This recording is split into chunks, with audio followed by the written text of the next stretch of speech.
নারী শিক্ষা ও সুরক্ষার গুরুত্ব তুলে ধরতে খোয়াই জেলা শিশু সুরক্ষা সমিতি এবং সমাজ কল্যাণ ও সমাজ শিক্ষা দপ্তরের উদ্যোগে বেটি বাঁচাও বেটি পড়াও কর্মসূচির 10ম বর্ষপূর্তি উপলক্ষে আজ কল্যাণপুরের লোটাস কমিউনিটি হলে এক সচেতনতামূলক সেমিনারের আয়োজন করা হয়। অনুষ্ঠানের শুভ সূচনা করেন কল্যাণপুরের বিধায়ক পিনাকি দাস চৌধুরী। তিনি বলেন, নারী শিক্ষা ও নারীর সুরক্ষা শুধু ব্যক্তিগত বা পারিবারিক বিষয় নয়, এটি গোটা সমাজের উন্নতির মূল চাবিকাঠি। বেটি বাঁচাও বেটি পড়াও শুধু একটি কর্মসূচি নয়, এটি একটি সামাজিক বিপ্লব।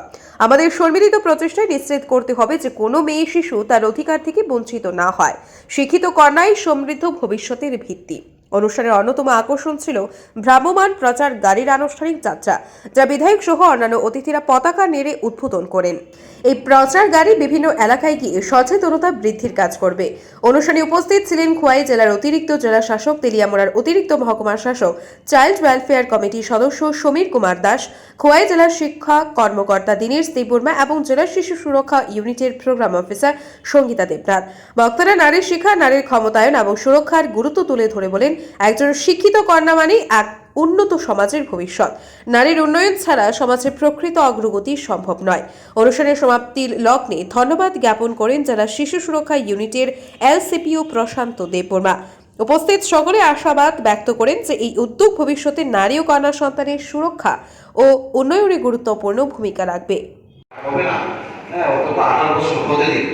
আর যদি এই পথে হাঁটুন, আইনগতভাবে সমস্যায় পড়ুন, আমরা আপনাদের পাশে থাকতে পারবো না, এই ভয়টাও দেখায়।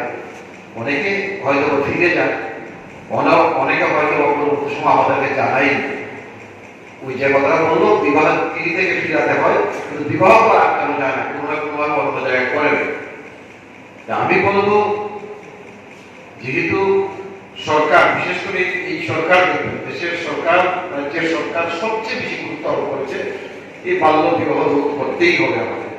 এটা একদিকে নজর দিই, সামাজিকভাবে বিভিন্নভাবে দেখবেন এই কম বয়সে বিয়ে হলে রোগাক্রান্ত হয়ে যাচ্ছে, বা কোনো কারণে যদি সে বেঁচেও যায়, তার যে প্রসব সন্তানটা আছে সে দেখবে রোগাক্রান্ত পাচ্ছে, মানে সম্পূর্ণ ভবিষ্যৎ অন্ধকার হয়ে যায়। একটা জেনারেশন নয়, একটা সঙ্গে 3টা জেনারেশন যুক্ত হয়ে যায়। এই জায়গায় বলবো সবাই, বিশেষ করে আমাদের মেয়েরা এখানে উপস্থিত আছে, ছাত্রীরা, তারা তাদের মতো করে সেই জায়গায় একটা জিনিসের মাথায় থাকতে হবে যে আমাদের সঠিক লক্ষ্যে বসতে হবে, নিজের পায়ে দাঁড়াতে হবে। মা বাবা যদি এইদিকে নিতে চায় তাহলে মা বাবাকেও বোঝাতে হবে, এবং প্রয়োজনে শিক্ষককে জানাতে হবে, এবং প্রয়োজনে যারা ডিস্ট্রিক্ট লেভেলে আমাদের সেখানে দায়িত্ব রয়েছে, ডিস্ট্রিক্ট লেভেলে রয়েছে, না মানে তাদেরকেও জানাতে হবে। কোনোভাবেই বাল্য বিবাহ কোনোভাবেই সেটাকে গ্রহণ করা যাবে না, কারণ এতে করে মারাত্মক একটা সমস্যা আছে। দেখুন, মানচিত্রে দেখাচ্ছে ভারতবর্ষের পশ্চিমবাংলা বলেছে ত্রিপুরা, রেড সিগন্যাল, মানে কোন জায়গায় আমরা দাঁড়িয়েছি। 10 বছর পূর্তি অনুষ্ঠানে উপস্থিত থেকে এটা রেলি করা, ওয়ার্কশপ করা একটা নির্দেশনা জারি করেছেন। তার অংশ হিসাবে আজকে আমরা বেটি বাঁচাও বেটি পড়াও অনুষ্ঠানে বিভিন্ন কর্মসূচিগুলো আমরা এখানে পালন করছি। একটু আগে এখান থেকেই আমরা বেরিয়ে গিয়ে বেটি বাঁচাও বেটি পড়াওর উপরে বিভিন্ন যে কর্মসূচি আছে, কি কি কর্মসূচি আছে তার উপরে একটা প্রচার গাড়ি মাননীয় এমএলএ মহোদয়ের হাত ধরে সেটাকে উদ্বোধন হয়েছে, আজকে চালু হয়েছে।